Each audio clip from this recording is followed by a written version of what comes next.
67th day, second video. I'm in a chronological survey now, 18th section of your notes, 18 point something. I wouldn't do this just yet. You can if you want, but I don't think I would do this just yet in your notes. I said I would sort that out a little bit. About we're in mythology. This is ancient Greeks and what they left us, and I'm dealing with Greek mythology, trying to sort some of this out.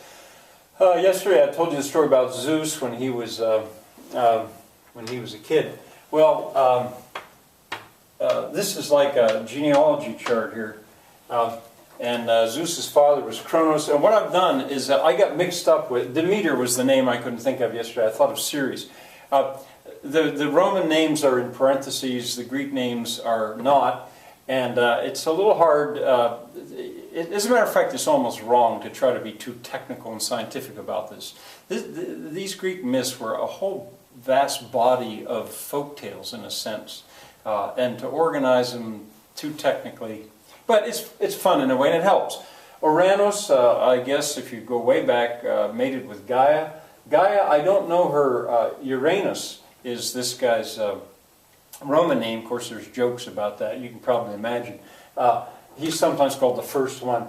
Gaia, I don't know her Roman name. Ops, maybe. But anyway, she's like Mother Earth. She's so much like Mother Earth. It's like, where does this all... How far back can you go? Where does it start?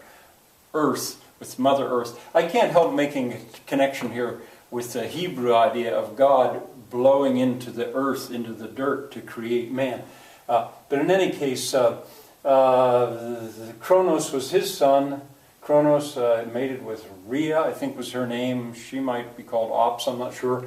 His Roman name is Saturn. He's the god of time. We're going in chronological order, and one of my students insisted he wasn't a god, he was a titan. Okay. Anyway, they had these six. The boys, Hades, Zeus, and Poseidon. Hades is called Pluto in the Roman mythology. He's the god of the dead or the underworld. Zeus, his Roman name is Jupiter, king of the gods. Poseidon, Roman name Neptune, king of the sea. Hestia, her Roman name is Vesta. You hear about the Vestal virgins, the goddess of the home or the hearth, the place where the fire is, where you cook, something I'm going to have here before long. And maybe I should say a little prayer to Hestia to make it all work. And then Demeter, I couldn't think of her name. She's the goddess of nature or the harvest.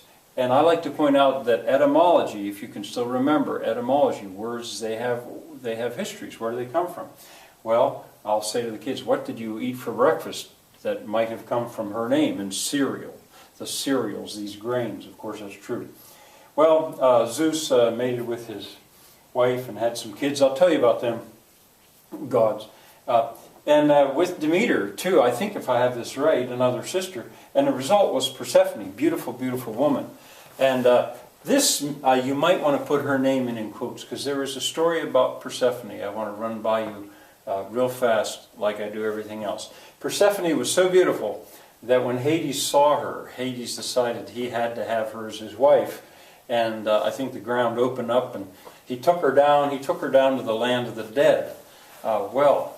There her mother was so upset and missed her so badly that everything started to die. Everything started to get cold. Nature languished. And she was so sad. And she went to her brother Zeus, asked for help, and Zeus agreed to help her. I hope I'm getting this right. And he sent the messenger of the gods. Mercury is what the... Hermes is what the Greeks call him, and the Romans call him Mercury. Sent him down to the land of the dead, instructing that Hades had to give her up. She had to come back. And she could come back as long as she hadn't eaten anything when she was down there.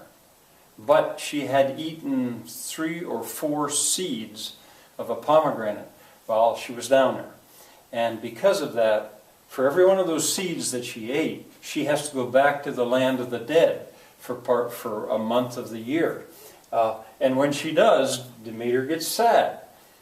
She's down there now. That's why it's getting so cold and the leaves have fallen off the trees. But in about 3 or 4 months, Demeter will cheer up. Nature will get all happy again. The flowers will come out, the leaves will come out, because Persephone will be coming back. Her Roman name is Proserpina. And I use this as an excuse, actually, I did when I was teaching public schools, to get down to the store and I would buy 1 or 2 or maybe 3 pomegranates, because a lot of times kids had never seen one. And I'd bring it into school and I'd open a pomegranate. It costs about $2.50. When I was a kid, you could get them for 25 cents. Kids who've never seen them are so amazed at a pomegranate. Maybe if I go to town this week, maybe I'll go to the store and get one and just show you guys. I'm sure you've seen them, probably most of you. But they're wonderful inside and they taste so good. And it's so amazing that just one seed of a pomegranate tastes so good that I had maybe 150 students typically, and every one of them could feel like they had a little bit of a treat because they'd had 1 or 2 or 3 seeds out of a pomegranate. They're very good, making me hungry. I always felt like I was taking a kind of a chance, because a new food, who knows what kid's going to be allergic. And I'd always say, hey, if you're allergic to citric fruits or something, or if you tend to have allergies, don't do this. And it stains your clothes. But I would also then use that to connect back to economic botany from the beginning of the year, and these various plants that have come from different parts of the world. All right, hey, Wikipedia is there. You know, I said about Edith Hamilton's mythology. If you want to check and see if I got this story right, you know, sometimes I'll say, well, some stuff isn't right in Wikipedia. This, for any of you that don't know, this is a website online. It's an online encyclopedia. I find it very useful for something like this. So I'd recommend you go to it. All right, tomorrow we'll go on with some more Greek mythology. See you then, I hope.